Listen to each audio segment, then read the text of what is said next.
संत और उनके ऊंट। पुराने समय में एक व्यक्ति अपने गांव के प्रसिद्ध संत के पास पहुंचा। व्यक्ति ने संत से कहा कि गुरुजी, मैं बहुत दुखी हूँ। मेरे जीवन में कई समस्याएं एक साथ चलती रहती हैं। मैं एक हल करता हूँ तो दूसरी परेशानियां जाती है। कृपया कोई ऐसा उपाय बताएं जिससे मेरी सभी बाधाएं खत्म हो जाएं और मन हमेशा शांत रहे।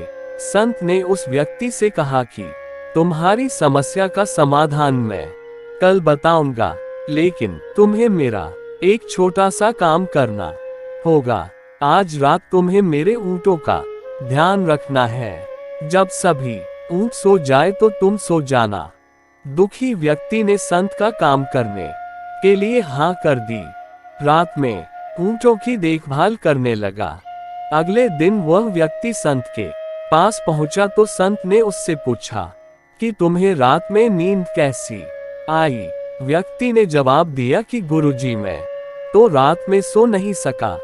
आपके ऊंटों ने मुझे परेशान कर दिया। मैं एक ऊंट को बैठाता तो दूसरा ऊंट खड़ा हो जाता। सारे ऊंट एक साथ बैठे ही नहीं। इसी तरह पूरी रात मैं सो नहीं सका। संत ने उससे कहा कि हमारे जीवन की समस्याएं भी ऊंटों की तरह ही हैं।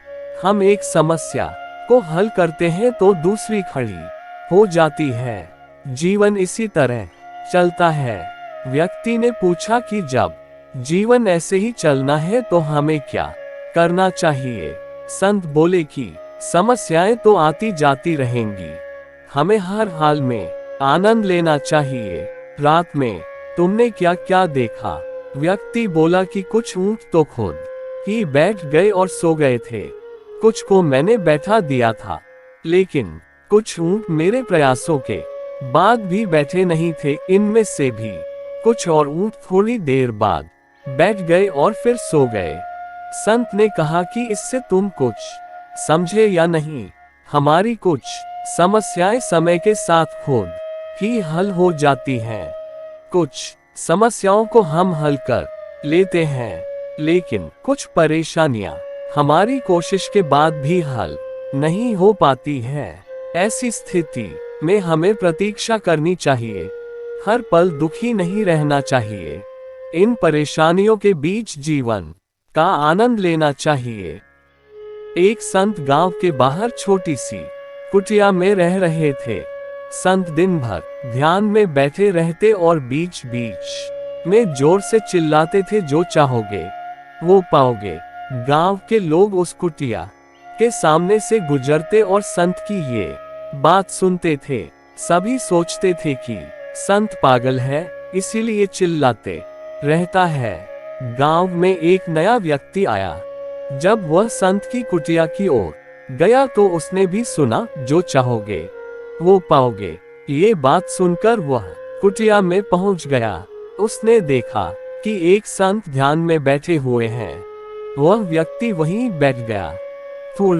थोड़ी देर में संत यही बात बोल रहे थे, जो चाहोगे वो पाओगे। जब संत ने आंखें खोली तो सामने बैठे व्यक्ति ने उन्हें प्रणाम किया।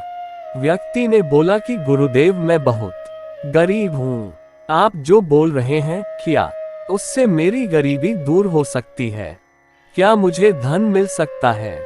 संत ने कहा कि अगर मेरी बातें अपने जीवन में उतार लोगे तो ये बात सच हो सकती है। मैं तुम्हें एक हीरा और एक मोती दूंगा। इनकी मदद से तुम भी धनवान बन सकते हो। हीरे मोती की बात सुनकर व्यक्ति बहुत खुश हो गया। संत बोले कि अपने दोनों हाथ आगे बढ़ाओ। व्यक्ति ने दोनों हाथ आगे बढ़ा दिए। संत ने एक हाथ में अपना हाथ रखा और बोले कि ये एक हीरा है, इसे समय कहते हैं।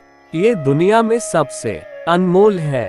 किसी भी स्थिति में इसे हाथ से निकलने मत देना। इसे अपनी मुट्ठी में जकड़ लो।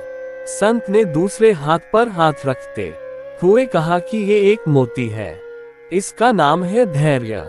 जीवन में जब भी बुरा समय आए तो धैर्य नाम के इस मोती को धारण कर लेना।